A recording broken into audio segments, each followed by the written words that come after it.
2026 June മാസത്തിലെ സാമൂഹ്യ സുരക്ഷാ ക്ഷേമ പെൻഷൻ ലഭിച്ചുകൊണ്ടിരിക്കുന്ന 65 ലക്ഷത്തോളം വരുന്ന ഗുണഭോക്താക്കൾക്ക് വീണ്ടും വമ്പൻ സന്തോഷ വാർത്ത. ജൂലൈ മാസം മുതൽ ഗുണഭോക്താക്കൾക്ക് പെൻഷൻ വർധനവിനോടൊപ്പം തന്നെ ഓരോ വീടുകളിലേക്കും 30ഓളം വരുന്ന ധനസഹായങ്ങൾ കൂടി പ്രഖ്യാപിച്ചു. നമ്മുടെ പഞ്ചായത്ത്, മുനിസിപ്പാലിറ്റി, കോർപ്പറേഷൻ വഴി നാളെ മുതൽ തന്നെ ആനുകൂല്യങ്ങൾ എത്തിച്ചേരും. വീടുകളിലുള്ള 60 വയസ്സിന് മുകളിൽ പ്രായമുള്ള ആളുകൾക്ക് ഒന്നിലധികം ആനുകൂല്യങ്ങളാണ് ഇനി മുതൽ എത്തിച്ചേരുക.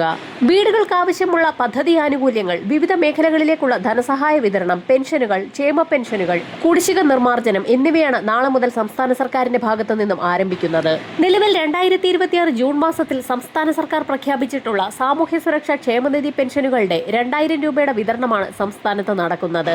26 ലക്ഷത്തോളം വരുന്ന അക്കൗണ്ട് നമ്പറുകൾ നൽകിയിട്ടുള്ള ഗുണഭോക്താക്കളുടെ അക്കൗണ്ടുകളിലേക്ക് പെൻഷൻ തുക വിതരണത്തിനായി കൈമാറിക്കഴിഞ്ഞു. തുക എത്തിച്ചേർന്നിട്ടില്ലാത്ത ഗുണഭോക്താക്കൾക്ക് നാളെ മുതൽ അക്കൗണ്ടുകളിലേക്ക് തുക എത്തിച്ചേരും.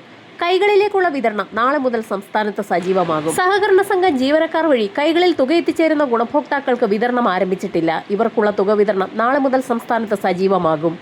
ജൂൺ മാസത്തിലെ പെൻഷൻ വിതരണം സംസ്ഥാനത്ത് ഔദ്യോഗികമായി ആരംഭിച്ച സാഹചര്യത്തിലാണ് പെൻഷൻ ഗുണഭോക്താക്കൾക്ക് വീണ്ടും സന്തോഷ വാർത്ത എത്തിയിരിക്കുന്നത്. പെൻഷൻ തുക ഉടനടി 3000 രൂപയിലേക്ക് ഉയർത്തുന്നതിനുള്ള നടപടിക്രമങ്ങൾ സംസ്ഥാന സർക്കാരിന്റെ ഭാഗത്തു നിന്നും ആരംഭിച്ചതായി മുഖ്യമന്ത്രി വി ഡി സതീശൻ വാർത്താസമ്മേളനത്തിൽ അറിയിച്ചിരിക്കുകയാണ്. പെൻഷൻ തുക വിവിധ ഘട്ടങ്ങളിലായി 3000 രൂപയിലേക്ക് എത്തിച്ചേരുമെന്നുള്ളതാണ് വാഗ്ദാനം. ജൂലൈ മാസം മുതൽ വിതരണം ചെയ്യുന്ന ക്ഷേമ പെൻഷനിൽ വർധനവ് പ്രതിഫലിക്കുമെന്നാണ് റിപ്പോർട്ടുകൾ സൂചിപ്പിക്കുന്നത്. എന്നാൽ ഇതിനു മുന്നോടിയായി വലിയൊരു കർശന പരിശോധന തന്നെ ഗുണഭോക്താക്കൾ നേരിടേണ്ടി വരും. നിരവധി അനർഹർ പട്ടികയിൽ കടന്നുകൂടി ക്ഷേമ പെൻഷൻ അനർഹമായി കൈപ്പറ്റുന്നത് ശ്രദ്ധയിൽപ്പെട്ടതിനെ തുടർന്നാണ് സംസ്ഥാന സർക്കാരിന്റെ പുതിയ നീക്കം. വരുന്ന ആഴ്ച മുതൽ തദ്ദേശീയ തലത്തിൽ വാർഡ് അടിസ്ഥാനമാക്കിയുള്ള ഭൗതിക സാഹചര്യ പരിശോധനകൾ കൂടുതൽ കർശനമാക്കും. ഏറ്റവും പുതിയ വിതരണ ലിസ്റ്റിന്റെ അടിസ്ഥാനത്തിൽ ഓണത്തോടനുബന്ധിച്ച് വർദ്ധിപ്പിച്ച പെൻഷൻ തുകയടക്കം ഗുണഭോക്താക്കളിലേക്ക് എത്തിച്ചേരും.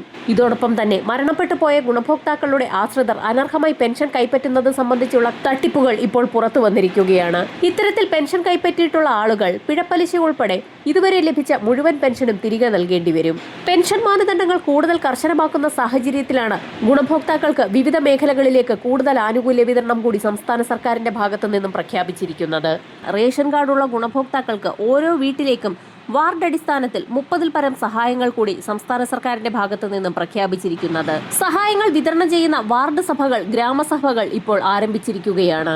എല്ലാ വീടുകളിലും റേഷൻ കാർഡുകളുണ്ട്. അതോടൊപ്പം തന്നെ ഹരിതകർമ്മസേനയ്ക്ക് യൂസർ ഫീ അടയ്ക്കുന്ന കാർഡുകളുമുണ്ട്.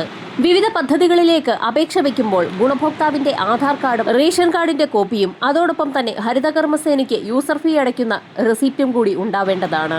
ഹരിതകർമ്മസേനയ്ക്കുള്ള യൂസർ ഫീ 50 രൂപ വീതം കൃത്യമായി അടച്ച് രസീത് കൈപ്പറ്റിയിട്ടുള്ള ആളുകൾക്കാണ് മുൻഗണന ലഭിക്കുക. കുടിശ്ശിക വരുത്തിയിട്ടുള്ള ആളുകൾക്ക് ആനുകൂല്യങ്ങൾ പെൻഡിംഗിൽ വരുന്ന ഒരു സാഹചര്യം കൂടി ഉണ്ടാകും. 60 വയസ്സിന് മുകളിൽ പ്രായമുള്ള ആളുകൾക്കുള്ള സഹായങ്ങൾ, അതായത് നടക്കാൻ ബുദ്ധിമുട്ടുള്ള ആളുകൾക്കുള്ള ഊന്നുവടികൾ, പ്രത്യേക വീൽ ചെയറുകൾ, വാട്ടർ ബെഡ് തുടങ്ങിയവ ലഭിക്കുന്നതാണ്. ഇതിനു പുറമെ കട്ടിലുകൾ, കമ്പിളിപ്പുതപ്പ് തുടങ്ങിയവ ലഭിക്കും. പുതിയതായി അപേക്ഷ വെച്ച് മുൻഗണനാ പട്ടികയിൽ ഇടം പിടിക്കുന്ന ആളുകൾക്ക് ആനുകൂല്യം അതിവേഗം തന്നെ ലഭിക്കുന്നതാണ്. ഓരോ പഞ്ചായത്തുകളിലും വ്യത്യസ്തങ്ങളായ സഹായങ്ങളാകും ഗുണഭോക്താക്കളിലേക്ക് എത്തിച്ചേരുക. EPL BPL വ്യത്യാസമില്ലാതെ 60 വയസ്സിന് മുകളിൽ പ്രായമുള്ളവർക്ക് അപേക്ഷ വയ്ക്കാവുന്നതാണ്. ഓരോ വാർഡിലും തിരഞ്ഞെടുക്കപ്പെടുന്ന നിശ്ചിത എണ്ണം ഗുണഭോക്താക്കൾ എന്ന രീതിയിലാണ് ആനുകൂല്യങ്ങൾ വിതരണം ചെയ്യുന്നത്.